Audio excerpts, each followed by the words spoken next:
Hey friends, this is Sean Washburn from YourExcelTutor.com, and you're watching 30 Tips in 30 Days. And today on day 7, we're going to be covering column and row headers. And you may just think, okay, these letters are up here and these numbers are here, and that's just how it's always been. But you may not know all the different things that you can use these for. So we're going to just run through some of these quick. I'm just gonna do the columns, and the headers the rows are similar. So we're just gonna cover the columns. The rows are similar, but a bunch of different things you can do here. For one, you'll notice if you go in between two of these, you can click and drag these. So if you want to make it bigger or smaller, you can do that. If you right click, another way to do that is to go to column width, and for the rows it would be row height. And you can actually type it in. So I could type in a number 30. If I knew that I wanted it to be a certain size, I could do that. If you select a bunch of them together and you do this, it's going to make them all the same. So let's say I go like that, it makes them all huge. If I come in like this and make them all tiny. One thing that's cool is that I can select all these, and if I double click, it's going to auto fit them so that each one individually will just become the maximum or minimum size it needs to be to fit everything in there. So if I double click, I can double click on any of these once they're selected. But I double click in between, and you'll notice they all have different widths based on what they need for what's inside. Another thing, so if you right click, you notice you have a bunch of options in here. Cut, copy. So you could copy this, paste it over here. You can insert a new one. You can delete it totally out, which is different than just deleting the text. It'll actually totally get rid of this column, but then it'll move everything else over. Column width, and then you can hide and unhide. We'll get to that in a second. One thing that's cool is, so you can copy. One way you can copy, like we showed there, is you can select it here, right clicking. Another way is if I click on here, and then once I go to the edge, you'll see the little icon changes, cursor changes. If I click on that, and then if I hold down Control, you notice a little plus shows up. And then I come over here, I can just create a new one like that. So that's how I like to copy and paste. It's just easier that way. Similar. So another way, let's say I wanted to we'll delete this guy out here. Let's say I wanted to move favorite food in between these two columns.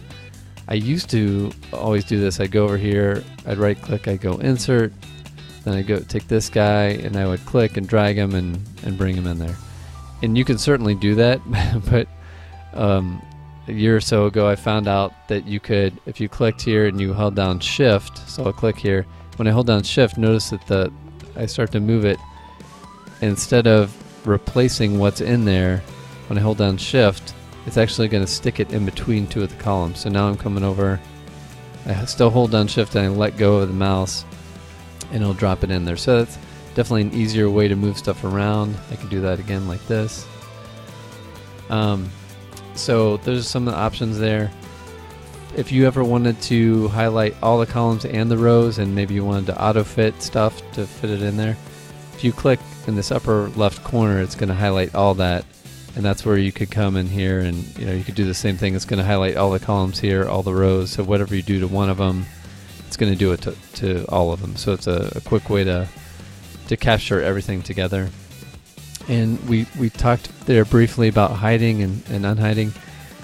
I do this, but you have to be careful, because so when you hit hide, in this case I'm using a later version of Office. If you use an earlier version of Office, this doesn't show up. You can see there's a little thing that shows up in between the cells. Earlier versions, it just looked like these do, and you really didn't know, other than the fact that if you don't know your alphabet, that there's something missing in there. It's column B. So to get it back, if you highlight A and C, and then you right click and go to unhide, it'll come back. So hiding is good for maybe you've got a bunch of data and you just want to hide it, get it out of the way before you print something. Or you want to hide it because you got formulas in there, or whatever. You could have different reasons for it, and I do it all the time. It's just you have to be careful that you don't forget that it's in there, and then you or someone else goes and wipes out your data. So good tool to use, but just something to be careful with. So you can check out that. You can also have the format cells. You can format stuff in the whole column. Also, when you have this highlighted, everything you do, is going to affect the whole column. So anything you change in there, like with the color or the font, things like that, are going to affect everything. So we'll cover some other things about columns, like grouping and things like that, in another video, because that's a little more intensive. But I hope you'll see that there's a lot of things you can do with columns, and that can help you. And like I mentioned, with rows, same thing. Even if you go up like this, and if you double click on it, it should auto fit what's in that row. So hope that helps, and check in tomorrow for another video.